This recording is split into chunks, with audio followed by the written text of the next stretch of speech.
1% da população mais rica do mundo, 1%, repito, da população mais rica do mundo, não é? polui mais de 80%, é responsável por mais de 80% da poluição do globo terrestre. Quer dizer, os países mais pobres poluem com menos de 20% da atmosfera do globo terrestre. Entretanto, são os países que mais sofrem das catástrofes, ciclones. Temos o exemplo do Idai, o ciclone que nos afetou, os ciclones estão a afetar a cidade de Maputo, a cidade da Beira, ao norte do país. Portanto, estes países mais pobres sofrem muito mais do que os países, portanto, que são responsáveis pelas emissões de gases nocivos à atmosfera. Esta já é parte da conclusão da COP 27, que, como eu prometi, vamos entrar para a fase conclusiva e vou deixar Lula da Silva a falar nesta COP, mas antes disso eu queria, em poucas palavras, dizer os 10 principais elementos do discurso de Lula da Silva, que vou-vos deixar naturalmente ouvirem na íntegra. Portanto, Lula da Silva faz referência em particular ao facto de que, primeiro, ele ressalta que a COP30, não é? Esta é a COP27, a COP30, ele faz votos para que em 2025 tenha lugar no Brasil, no Amazonas. Como vocês sabem, o Amazonas é o pulmão do mundo. O Amazonas, a floresta do Congo e a floresta da Indonésia, esses três países juntos têm metade das florestas do mundo. Quer dizer, sem esses países, o homem não existiria na humanidade. Por conseguinte, pelo menos com a qualidade de vida que se tem hoje. Por conseguinte, Lula defende que a próxima COP, não a próxima, mas a COP número 30, em 2025, ele vai fazer questão, porque as próximas COP já estão comprometidas, será no Brasil. Diz também Lula da Silva que os países desenvolvidos, este é o ponto número 2, são 10 no total, os países desenvolvidos prometeram uma contribuição de cerca de 100 bilhões de dólares por ano a partir de 2020, mas que estamos em 2022 e ainda não vimos nada disso. E Lula diz que, como atual presidente do Brasil, ele vai cobrar isso ao mundo, ele vai cobrar isso aos países desenvolvidos. Lula defende, no ponto número 3 das minhas conclusões, Lula defende que deve haver maior clareza no mecanismo de canalização de fundos. Portanto, as Nações Unidas não são muito claras, os países não são muito claros como é que os fundos circulam. É verdade que os países têm que se empenhar. Este empenho do presidente Lula da Silva ao tomar essas posições duras, eu julgo que é um exemplo que deve ser seguido pelos outros países, pelos Estados, pelos governos, porque o dinheiro do ambiente vai-se buscar. Vai-se buscar na comunidade internacional, que tem responsabilidade. Essa responsabilidade já foi demonstrada em 1992. Quer dizer, esses anos todos está a ser apenas provado que eles devem financiar. Portanto, nós não estamos a pedir favor. É uma obrigação dos países desenvolvidos financiar os países em vias de desenvolvimento. Okay? No ponto número 4 das minhas conclusões, o presidente do Brasil, Lula da Silva, diz que a ONU não pode continuar a ser como é. A ONU até hoje é comandada e dirigida pelos vencedores da Primeira Guerra Mundial. O Lula da Silva defende que isso deve ser revisto. É verdade que isso está lá nas grandes escrituras, mas eu creio que é uma posição dele. Eu julgo que ele tem razão, não é? A minha opinião pessoal. De facto, isso deve começar a rever. Aliás, o ataque da Rússia à Ucrânia está um pouco inserida nas decisões que foram tomadas na criação da Guerra Mundial, em que ficou claro que as duas potências mundiais haviam de liderar os destinos do mundo com direito a intervir onde quer que fosse. Lula também defende que tem que se eliminar a invinculabilidade dos governos. Os governos não vinculam, as decisões são tomadas na COP. Os países estiveram lá. O presidente Nyusi de Moçambique esteve lá, a nossa ministra, a nossa delegação, o presidente da África do Sul, todos os outros presidentes estiveram lá. Mas eles voltam para as suas terras e as decisões são tomadas na COP, elas não são vinculadas, quer dizer, não são carimbadas pelo Parlamento, não se tornam lei. As pessoas cumprem se quiserem. Então, pior ainda para os países desenvolvidos. E estão lembrados no discurso de Biden, que também fiz um acompanhamento com alguma tradição, que pode não ter sido das melhores, mas procurei ajudar aqueles que não têm acesso a outros meios, senão o meu canal. O Joe Biden fez referência ao facto de que é necessário, portanto, garantir garantir, portanto, mecanismos mais seguros de financiamento aos países em vias de desenvolvimento e também, portanto, dar um pouco mais de voz a estes países. Portanto, o próprio presidente também fez referência ao facto de que as decisões que foram tomadas nas COPs ou no mandato de Donald Trump não foram cumpridos. Portanto, simplesmente foram ignorados. E, por conseguinte, o Joe Biden até pediu desculpas ao mundo e prometeu, portanto, regressar. Vou-vos deixar com o Lula da Silva. Só vou apresentar os últimos 5 pontos que eu fiz aqui. Fiz aqui o apanhado. O Lula da Silva também agradeceu, em primeiro lugar, o convite que recebeu do governo do Egito para participar desta conferência, para a qual teve o tal escândalo de ter vindo num voo privado, um voo que custou 54 milhões de dólares, mas sobre isso eu já tinha feito referência. Espero que estejam a fazer o vosso comentário sobre isso. O ponto número 6, portanto, o Lula da Silva diz que o mundo chorou muito pelo regresso do Brasil à liderança da agenda ambiental, que nenhum povo sozinho é capaz de levar avante. No ponto número 7, Lula da Silva diz que trilhões de dólares, repito, estão sendo gastos no mundo, para o programa para as guerras, né? Não só para a guerra da Ucrânia, mas para todas as guerras, portanto, que neste momento estão a decorrer no mundo. Está-se a gastar muito dinheiro e entretanto, há cerca de 900 milhões de cidadãos do mundo que estão, portanto, a passar fome. Mesmo para terminar, porque o Lula já vai fazer a sua intervenção, queria também dizer que o Lula da Silva defende também que o planeta Terra já deu o alerta e continua a dar. Os ciclones, as tempestades e tudo o que nós temos estado a ver no mundo é resultado do alerta que já foi dado ao mundo pelos fenómenos que temos estado a ver. Vamos então ter convosco o Lula da Silva. Gostaria que acompanhasse esse discurso dos subscritores deste canal. Eu já falei o tempo suficiente para dar um resumo. Creio que procurei aproximar.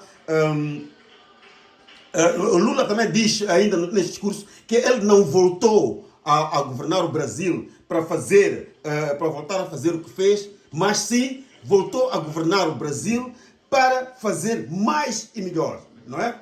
Vamos então ouvir Lula da Silva naquilo que para mim já são as conclusões da COP. Vou fazer depois alguns resumos e algumas considerações finais para podermos encerrar a grande maratona que tivemos da COP27, na expectativa de que a COP de 2025, a COP30, tenha lugar no Amazonas.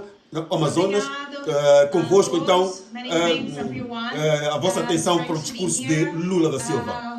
Like to announce the President-elect, Mr. Luiz Inácio Lula da Silva. We will speak now as an invitee from the COP27 presidency.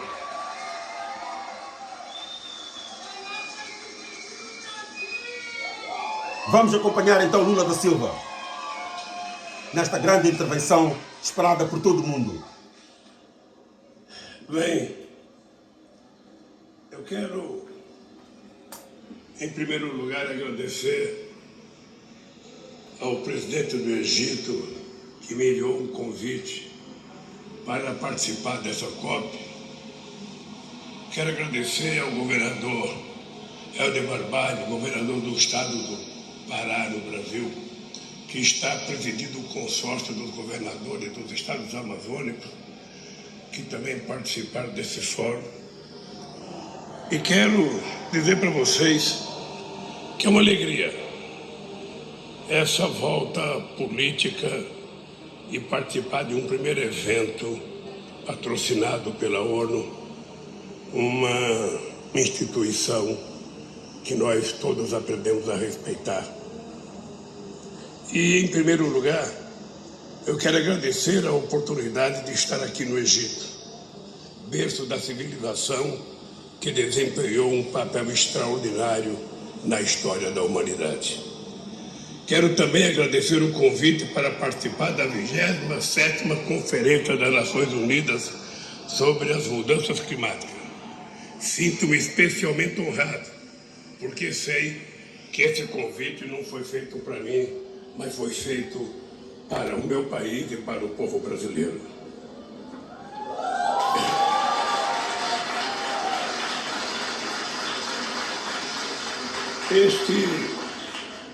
Este convite, feito a um presidente recém-eleito, antes mesmo de sua posse, é o reconhecimento de que o mundo tem pressa de ver o Brasil participando novamente das discussões sobre o futuro do planeta e de todos os seres que neles habitam. O planeta que a todo momento nos alerta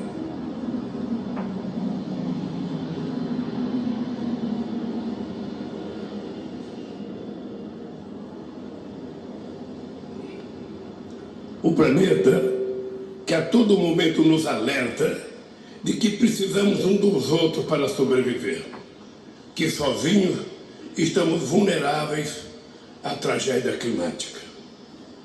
No entanto, ignoramos esses alertas, gastamos trilhões de dólares em guerras que só trazem destruição e mortes, enquanto 900 milhões de pessoas em todo o mundo não têm o que comer. Vivemos um momento de crises múltiplas, crescentes tensões geopolíticas, a volta do risco da guerra nuclear, crise de abastecimento de alimentos e energia, erosão da biodiversidade e aumento intolerável da desigualdade. São tempos difíceis, mas foi nos tempos difíceis e de crise que a humanidade sempre encontrou forças para enfrentar e superar seus desafios. Precisamos de mais confiança e determinação. Precisamos de mais liderança para reverter a escalada do aquecimento. Os acordos já finalizados têm que sair do papel. Para isso, é preciso tornar disponíveis recursos para que os países em desenvolvimento, em especial os mais pobres, possam enfrentar as consequências de um problema criado em grande medida pelos países ricos, mas que atinge de maneira desproporcional os mais vulneráveis.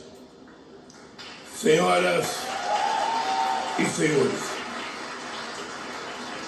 estou hoje aqui para dizer que o Brasil está pronto para se juntar novamente aos esforços para a construção de um planeta mais saudável, de um mundo mais justo, capaz de acolher com dignidade a totalidade de seus habitantes, e não apenas uma minoria privilegiada. O Brasil acaba de passar por uma das eleições mais decisivas de sua história, uma eleição observada com atenção inédita pelos demais países. Primeiro, porque ela poderia ajudar a conter o avanço da extrema-direita autoritária e antidemocrática e do negacionismo climático no mundo. E também porque do resultado da eleição no Brasil dependia não apenas a paz e o bem-estar do povo brasileiro, mas também a sobrevivência da Amazônia e, portanto, a sobrevivência do nosso planeta. Ao final de uma disputa acirrada, o povo brasileiro fez a sua escolha e a democracia venceu. Com isso, volta a vigorar os valores civilizatórios, o respeito aos direitos humanos e o compromisso de enfrentar com determinação a mudança climática. O Brasil já mostrou ao mundo o caminho para derrotar o desmatamento e o aquecimento global. Entre 2004 e 2012, reduzimos a taxa de devastação da Amazônia em 83%, enquanto o PIB agropecuário crescia 75%.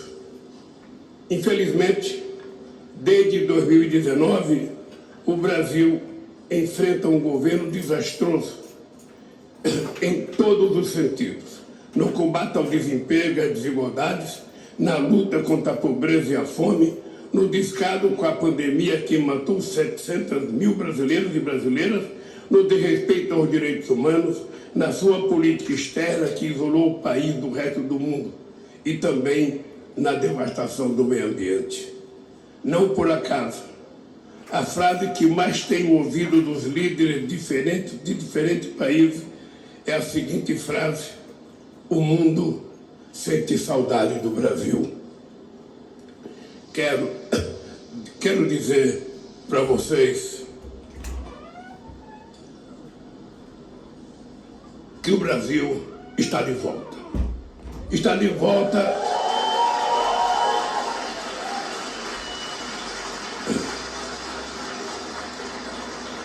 O Brasil está de volta para reatar os laços com o mundo e ajudar novamente a combater a fome no mundo.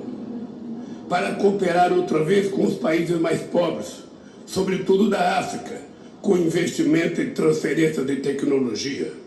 Para estreitar novamente relações com nossos irmãos latino-americanos e caribenhos e construir junto com eles um futuro melhor para nossos povos. Para lutar por um comércio justo entre as nações e pela paz entre os povos. Voltamos para ajudar a construir uma ordem mundial pacífica, assentada no diálogo, no multilateralismo e na multipolaridade. Voltamos para propor uma nova governança global. O mundo de hoje não é o mesmo de 1945. É preciso incluir mais países no Conselho de Segurança da ONU e acabar com o privilégio do veto. Hoje restrito a alguns poucos para a efetiva promoção do equilíbrio e da paz. No pronunciamento que fiz no fim da eleição no Brasil, em 30 de outubro, ressaltei a importância de unir o país, que foi dividido ao meio pela propagação em massa de fake news e discurso do ódio. Naquela ocasião eu disse que não existem dois Brasis. Agora, quero dizer que não existe dois planetas Terra. Somos uma única espécie chamada humanidade.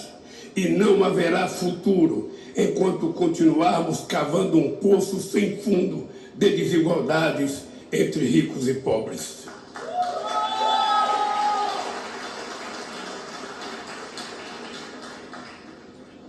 Precisamos de mais empatia uns com os outros. Precisamos construir confiança entre os nossos povos. Precisamos nos superar e ir além dos nossos interesses nacionais imediatos, para que sejamos capazes de tecer coletivamente uma nova ordem internacional que reflita as necessidades do presente e nossas aspirações para o futuro. Estou aqui hoje para reafirmar o inabalável compromisso do Brasil com a construção de um mundo mais justo, mais humano e mais solidário. Senhoras e senhores, a Organização Mundial da Saúde alerta que a crise climática compromete vidas e gera impactos negativos na economia dos países. Segundo projeções da organização, entre 2030 e 2050, o aquecimento global poderá causar aproximadamente 250 mil mortes adicionais ao ano por desnutrição, malária, diarreia e estresse provocado pelo calor excessivo. O impacto econômico de todos esses processos, apenas no que se refere aos custos de danos diretos à saúde, é estimado pela Organização Mundial da Saúde entre 2 a 4 bilhões de dólares por ano até 2030. Significa que ninguém está salvo. Os Estados Unidos convivem com tornados e tempestades tropicais cada vez mais frequentes e com potencial destrutivo sem precedentes. Países insulares estão simplesmente ameaçados de desaparecer. No Brasil, que é uma potência florestal e hídrica, vivemos em 2021 a maior seca em 90 anos e fomos assolados por enchentes de grandes proporções que impactaram a vida de milhões de pessoas. A Europa enfrenta uma série de fenômenos meteorológicos e climáticos extremos em várias partes do continente, de incêndios devastadores e inundações que causam um número inédito de mortes. Apesar de ser o continente com menor taxa de emissão de gases de efeito estufa do planeta, a África também vem sofrendo eventos climáticos extremos, enchentes e secas no Chad, Nigéria, Madagascar e parte da Somália. Elevação do nível dos mares, que num futuro próximo será catastrófica para as dezenas de milhões de egípcios que vivem no delta do rio Nilo. Repito, ninguém está salvo. A emergência climática afeta a todos, embora seus efeitos recaiam com maior intensidade sobre os mais vulneráveis. A desigualdade entre ricos e pobres manifesta-se até mesmo nos esforços para a redução das mudanças climáticas. O 1% mais rico da população do planeta vai ultrapassar em 30 vezes o limite das emissões de gás carbônico necessário para evitar que o aumento da temperatura global ultrapasse a meta de 1,5 grau centígrado até 2030. Esse 1% mais rico está a caminho de emitir 70 toneladas de gás carbônico per capita por ano. Enquanto isso, os 50% mais pobres do mundo emitirão, em média, apenas 1 tonelada per capita, segundo o estudo produzido pela ONG Oxfam e apresentada na COP26. Por isso, a luta contra o aquecimento global é indissociável da luta contra a pobreza e por um mundo menos desigual e mais justo. Queridas companheiras e queridos companheiros, não há segurança climática para o mundo sem uma Amazônia protegida. Não mediremos esforços para zerar o desmatamento e a degradação de nossos biomas até 2030. Da mesma forma que mais de 130 países se comprometeram a assinar a Declaração de Líderes de Glasgow sobre as florestas. Por esse motivo, quero aproveitar esta conferência para anunciar que o combate à mudança climática terá o mais alto perfil na estrutura do meu próximo governo.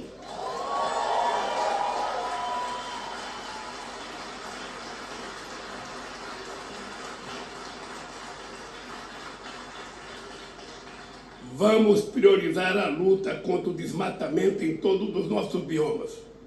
Nos 3 primeiros anos do atual governo, o desmatamento na Amazônia teve um aumento de 73%. Somente em 2021 foram desmatadas 13 mil quilômetros quadrados. Essa devastação ficará no passado. Os crimes ambientais, que cresceram de forma assustadora durante o governo que está chegando ao fim, serão agora combatidos sem trégua. Vamos recriar e fortalecer todas as organizações de fiscalização e o sistema de monitoramento que foram desmontados nos últimos 4 anos.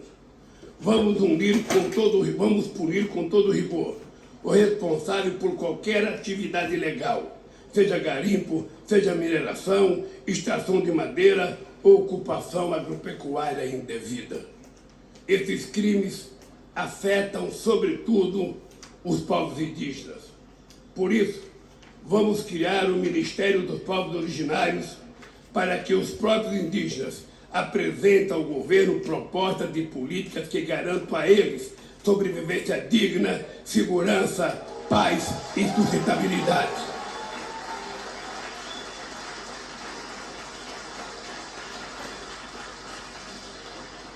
Os povos originários e aqueles que residem na região amazônica devem ser os protagonistas da sua preservação. Os 29 milhões de brasileiros que moram na Amazônia têm que ser os primeiros parceiros agentes e beneficiários de um modelo de desenvolvimento local, sustentável, não de um modelo que, ao destruir a floresta, gera pouca e efêmera riqueza para poucos e prejuízo ambiental para muitos. Vamos provar mais uma vez que é possível gerar riqueza sem provocar mais mudança climática. Faremos isso explorando com responsabilidade a extraordinária biodiversidade da Amazônia para a produção de medicamentos e, quem sabe, cosméticos e outras coisas. Vamos provar que é possível promover crescimento econômico e inclusão social, tendo a natureza como aliada estratégica e não mais como inimiga a ser abatida a golpe de tratores ou motosserras.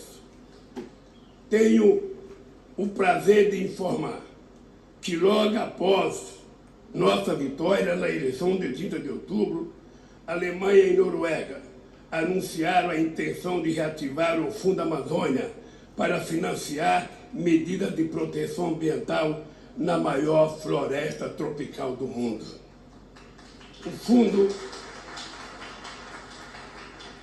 O fundo dispõe hoje de mais de 500 milhões de dólares, que estão congelados desde 2019 devido à falta de compromisso do governo atual com a proteção da Amazônia. Estamos abertos à cooperação internacional para preservar nossos biomas, seja em forma de investimento ou pesquisa científica, mas sempre sob a liderança do Brasil, sem jamais renunciarmos à nossa soberania.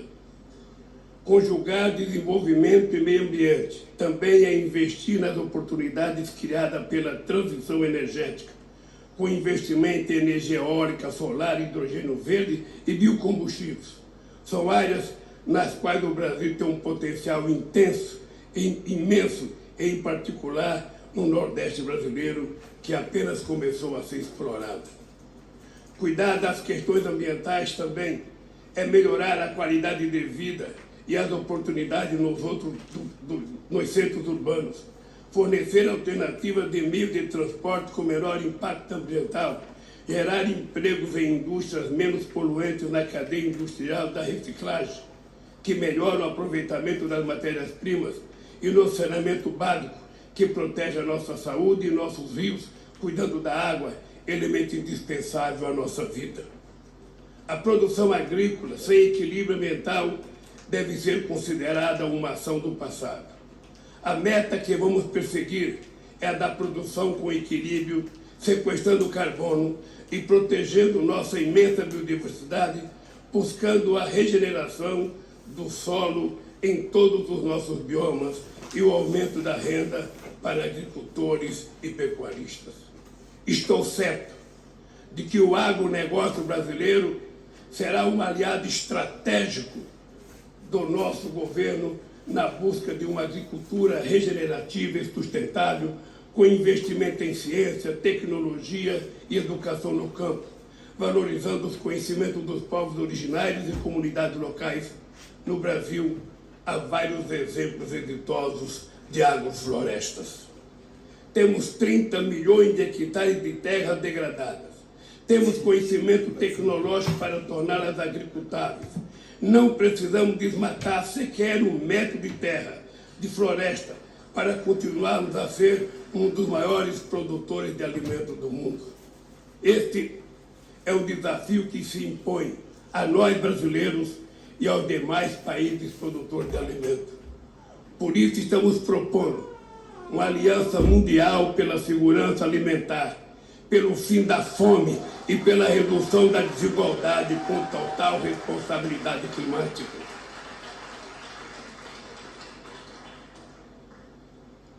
Quero aproveitar a ocasião para garantir que o acordo de cooperação, que eu não conheço, entre Brasil, Indonésia e Congo, será fortalecido pelo nosso governo. Juntos, nossos 3 países detêm 52% das florestas tropicais primárias remanescentes no planeta Terra. Juntos, trabalharemos contra a destruição de nossas florestas, buscando mecanismos de financiamento sustentável para deter o avanço do aquecimento global. quero também propor duas importantes iniciativas a serem apresentadas formalmente pelo meu governo, que se iniciará no dia 1º de janeiro de 2023. A primeira iniciativa é a realização da cúpula dos países membros do Tratado de Cooperação Econômica, para que Brasil, Bolívia, Colômbia, Equador, Guiana, Peru, Suriname e Venezuela possam pela primeira vez discutir de forma soberana a promoção do desenvolvimento integrado da região com inclusão social e muita responsabilidade climática.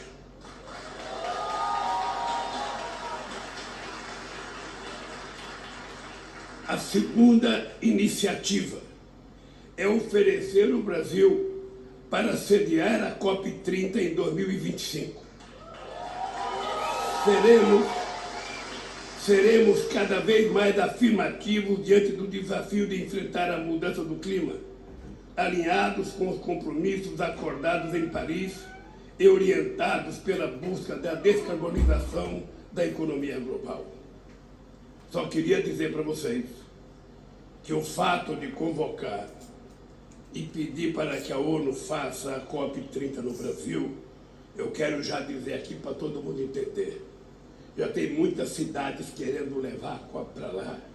E eu quero aqui de público dizer que eu vou defender de forma veemente que a COP seja realizada num estado amazônico.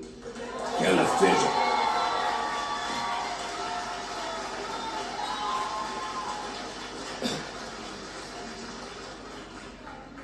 para que as pessoas que defendem tanto a Amazônia tenham noção da importância dessa parte do mundo que nós, possivelmente sozinhos, não teremos forças e nem dinheiro para cuidar com o cuidado que a Amazônia precisa ser cuidada.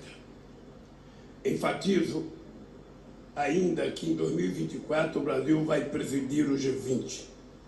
Estejam certos de que a agenda climática será uma das prioridades.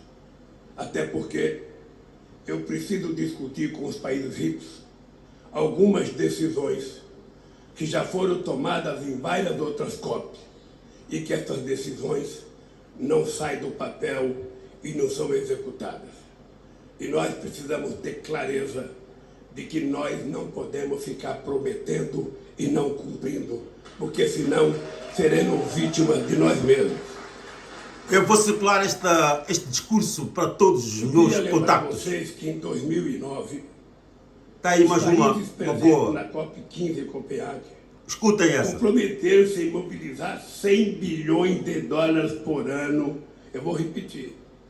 Os países em 2009, na COP15, se comprometeram a mobilizar 100 bilhões de dólares por ano a partir de 2020, portanto já passaram esses 2 anos, para ajudar os países menos desenvolvidos a enfrentarem a mudança climática. Então, eu não sei quantos representantes de países ricos tem aqui, mas eu quero dizer que a minha volta também é para cobrar aquilo que foi prometido na COP15. Maravilha, maravilha.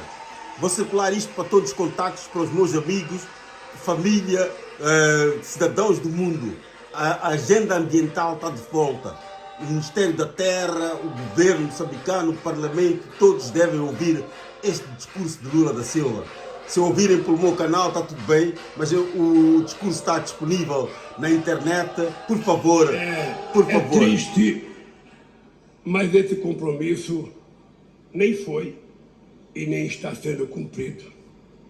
Por isso, nos leva a reforçar ainda mais a necessidade de avançarmos em outro tema desta COP27. Precisamos com urgência, mas com muita urgência, de mecanismos financeiros para remediar perdas e danos causados em função da mudança do clima. Não podemos mais adiar esse debate. Precisamos lidar com a realidade de países que tem a própria integridade física de seus territórios ameaçada e as condições de sobrevivência de seus habitantes seriamente comprometidas. É tempo de agir. Não temos mais tempo a perder. Não podemos mais conviver com essa corrida rumo ao abismo. Se pudermos resumir em uma única palavra a contribuição do Brasil neste momento, que essa palavra seja aquela que sustentou o povo brasileiro nos tempos mais difíceis. A palavra esperança. A esperança combinada com uma ação imediata e decisiva pelo futuro do planeta e da humanidade. Eu tenho repetido desde o momento em que eu era presidente entre 2003 e 2010. A ONU precisa avançar. Não é possível que a ONU seja dirigida sob a mesma lógica da geopolítica da Segunda Guerra Mundial. Muito importante isto. O mundo mudou, os países mudaram, os países querem participar mais, Está aí os dito. continentes querem estar representados e não há nenhuma explicação. Não há nenhuma explicação para que só os vencedores da Segunda Guerra Mundial sejam os que mandam e dirigem o Conselho de Segurança. É importante ter em conta que o mundo está precisando de uma governança global, sobretudo na questão climática.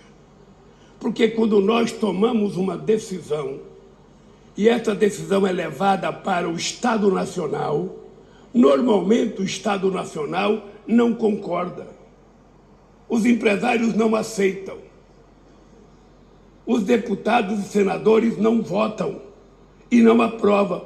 Então aquilo que nós aprovamos aqui vai sendo um amontoado de papel que vai ficando dentro da gaveta, depois troca-se de gaveta, mas continua sem funcionamento.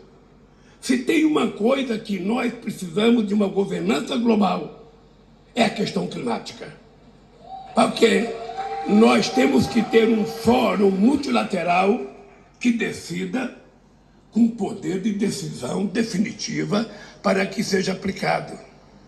Porque senão o tempo passa, a gente morre e as coisas não são cumpridas nesse mundo.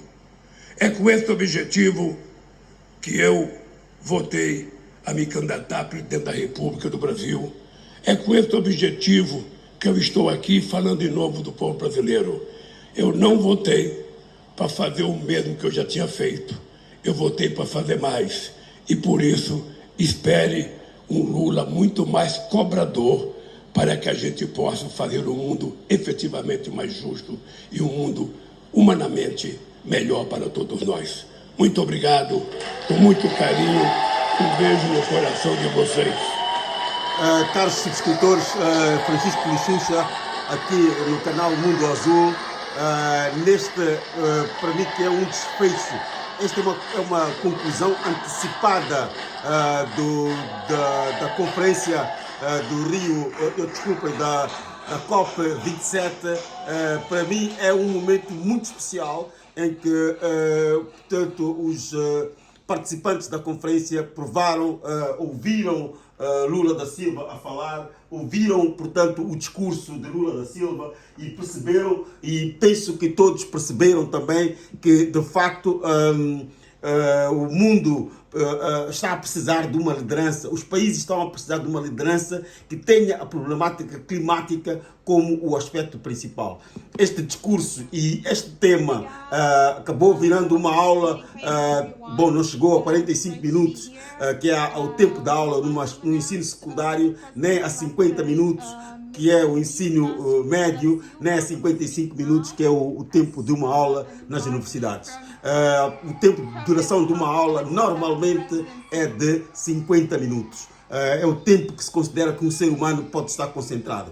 Até aqui, portanto, foram apenas 39 minutos. Espero que tenham sido capazes de ouvir com cuidado e agora podem ter percebido porque é que Lixuxa insiste muito na questão do ambiente neste canal, portanto, está aqui dito por Lula. Eu julgo que mesmo os chefes de Estado que já estiveram presentes ou não, terão apreciado muito este discurso de Lula da Silva. Eu penso que foi muito bem preparado. Os nacionais também, moçambicanos, aqueles que andavam céticos em relação à agenda ambiental, está aqui um discurso que traz de volta a confiança, a segurança de que vão ser trazidos de volta os fundos para a agenda do ambiente. Está aqui Lula da Silva a provar que o mundo tem tudo para voltar a recuperar a agenda ambiental. Falou dos milhões de dólares que ele há de ir atrás, que foram prometidos quando ele era presidente no mandato de 2003 a 2010.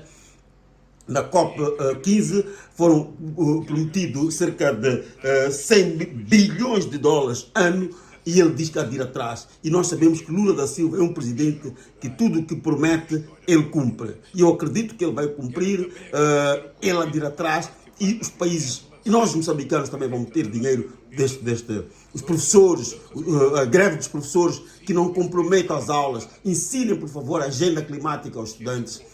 O ambiente, as florestas, a minha sensibilização. Eu vou continuar a fazer mensagem para fazer chegar a mensagem ao governo de que na agenda climática, nas florestas, nós podemos ir buscar dinheiro e não dependermos de ninguém, duplicarmos ou triplicarmos os salários dos moçambicanos, dos funcionários públicos e a qualidade de vida dos moçambicanos, só preservando as florestas, sem abater as florestas. Uma floresta virgem vale bilhões de dólares. Quer dizer, não mexer na floresta, acordar e não mexer na floresta. O que nós precisamos é de criar condições para que os turistas venham, para que possa haver um valor monetário em troca, que nos vai permitir comprar computadores, tecnologias, pagar salários, etc, etc. E em contrapartida de o mundo vir apreciar as florestas, vir apreciar a fauna, vir fazer turismo e sermos dos países mais ricos do mundo. Eu vou então terminar esta sessão, passam já 40 minutos, agradecendo a todos e dizendo mais uma vez, foi uma maravilha, portanto, estarmos juntos nesta manhã para ouvir, portanto, este discurso de Lula, que para mim é, digamos, o desfecho, eu considero ser o desfecho técnico, pelo menos ao nível dos discursos dos chefes de Estado. É agradável porque o discurso está sendo proferido numa altura em que Lula da Silva vai iniciar a sua governação. Portanto, é uma pessoa que temos que confiar que pelo menos nos próximos 5 anos teremos alguém, portanto, para seguir com veemência, com rigor, com força e vontade a agenda ambiental. Queria mais uma vez agradecer a todos, pedir a todos para subscreverem o canal Mundo Azul, ajudem este canal a crescer. Eu vou despender todas, eu juro, como os governantes fazem, dedicar todas as minhas energias para fazer passar a mensagem ambiental, para fazer passar outras agendas também que eu faço no meu canal, que é a economia e defesa do consumidor, mas eu garanto-vos que com este mandato de Lula, eu nos próximos 5 anos estarei persistente nesta campanha, nesta luta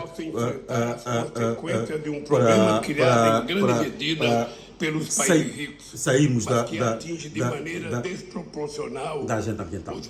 Vou, portanto, mais uma vez, terminar por aqui. Muito obrigado a todos e subscrevam o canal Mundo Azul, cuide do ambiente. Para dizer obrigado. Que o Brasil está pronto para se juntar novamente aos esforços para a construção de um planeta mais saudável, de um mundo mais justo, capaz de acolher com dignidade a totalidade de seus habitantes e não apenas uma minoria privilegiada. O Brasil acaba de passar por uma das eleições mais decisivas de sua história, uma eleição observada com atenção inédita pelos demais países. Primeiro, porque ela poderia ajudar a conter o avanço da extrema-direita autoritária e antidemocrática e do negacionismo climático no mundo. E também porque...